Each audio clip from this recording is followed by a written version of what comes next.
কাবাব, নান, পিঠা, ভিতরে নারিকেলের পুর। এখানে গার্লিক নানটা খুব ভালো লাগবে। শীতের নানা ধরনের সবজি, তো ধরনের আলু উঠেছে, নতুন আলু, চাদা, আর এখানে কিছু পই। এত মুকুল ধরেছে বাসায় গেস্ট, এই জন্য দেখেন গুড়ের পায়েস, চিকেন, ভাতের আইটেম, এই জন্য এই ধরনের আইটেম, সবজি আছে। কোনো এক সন্ধ্যায় সকলকে আমন্ত্রণ জুনায়েদ জিলানী ব্লগসে। সবাই কেমন আছেন? তো আশা করছি ভালো। তো আজকের ব্লগটি দেখেন, হয়তো ভালো লাগবে। তো আমরা সন্ধ্যায় চলে এসেছি অফিসের পর বসন্ত কেবিনে। ভাবলাম যে একটু হালকা কিছু নাস্তা করি, তো তাদের মেনুটি শেয়ার করলাম। তো এখানে কাবাব, নান, এছাড়াও বিভিন্ন মিষ্টির আইটেমও পাওয়া যায়। তো মাঝে মাঝে আসি মিরপুরেই, প্রিন্স বাজারের পাশে।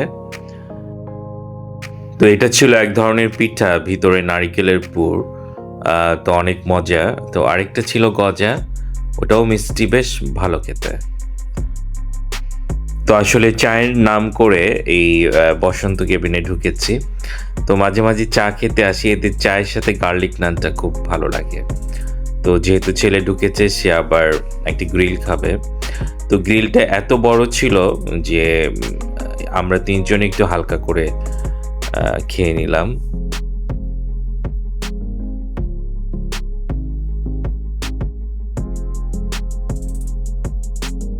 তো ওদের এখানে গার্লিক নানটা খুব ভালো লাগে।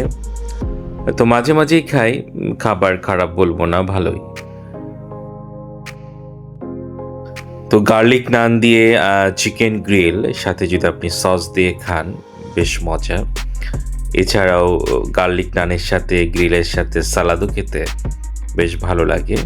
তো চিকেনের পিসটা এত বড় ছিল, তো আমরা তিনজনই শেয়ার করছিলাম, তাও মনে হয় খেতে পারছিলাম না।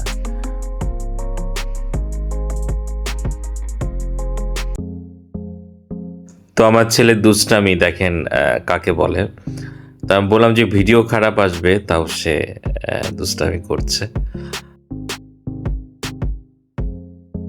তো অফিসের পর ব্যস্ততার পরে তো এরকম হালকা কিছু খেতে কিন্তু পরিবারকে নিয়ে বেশ ভালোই লাগে। তো আমি আসলে ঢুকেছি ওদের গার্লিক নানের সাথে চাটা খেতে। এটা হয়তো কেউ খান না, কিন্তু ওদের এখানে কেন যেন খুব ভালো লাগে এই জিনিসটা খেতে।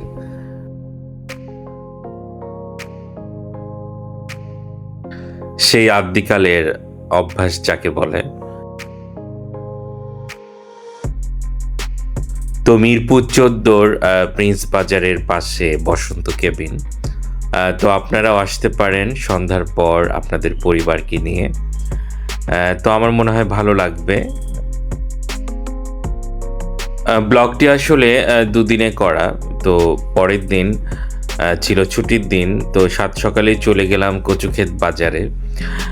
তো শীতের সময় এই এক দেখতে ভালো লাগা, শীতের নানা ধরনের সবজি, খুব ভালো লাগে এই সময় সবজিগুলো খেতে। দেখেন কত ধরনের সবজি ওর দোকানে আছে। তো ওর দোকানে তো এর আগেও দেখিয়েছি, ওর এখান থেকে সবসময় সবজি নেওয়া হয়।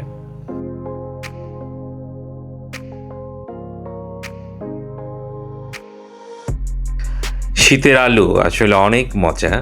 দেখেন কত ধরনের আলু উঠেছে, নতুন আলু। তো এর দোকানে আমি দেখেছি যে অনেক ধরনের, অনেক জাতের আলু পাওয়া যায়, বিভিন্ন সাইজের।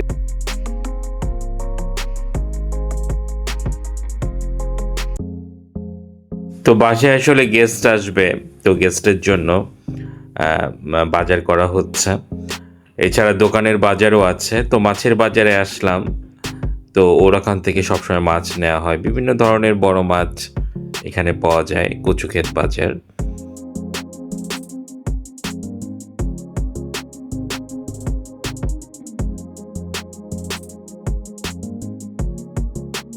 একটু আগে আপনারা বাজারের ভিডিও দেখলেন।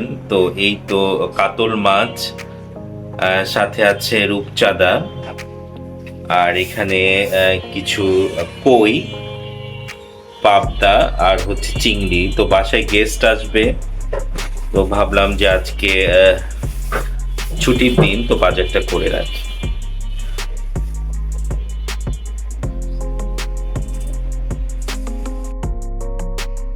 তো বাসার সামনে আম গাছ এত মুকুল ধরেছে, তো প্রতি বছরই দেখি প্রচুর মুকুল ধরে, কিন্তু সেই অনুযায়ী আম খুব একটা হয় না। তো এই পাশেও আরেকটা আম গাছ, ওই গাছেও অনেক মুকুল ধরেছে, ওই পাশে একটা তেঁতুল গাছ। তো বারান্দা থেকে দেখতে ভালোই লাগে। শীতের সময় অনেক ধুলো, বৃষ্টি কবে আসবে। তো বাসায় গেস্টের জন্য রান্না করা হচ্ছে।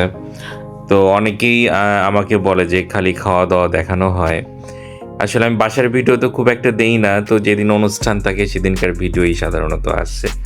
তো বাসায় গেস্টের জন্য দেখেন গুড়ের পায়েস, চিকেন, ভাতের আইটেম, এই জন্য এই ধরনের আইটেম, সবজি আছে, মিষ্টি আছে, চিকেন চপ, বেগুন ভাজা, এগুলো আছে।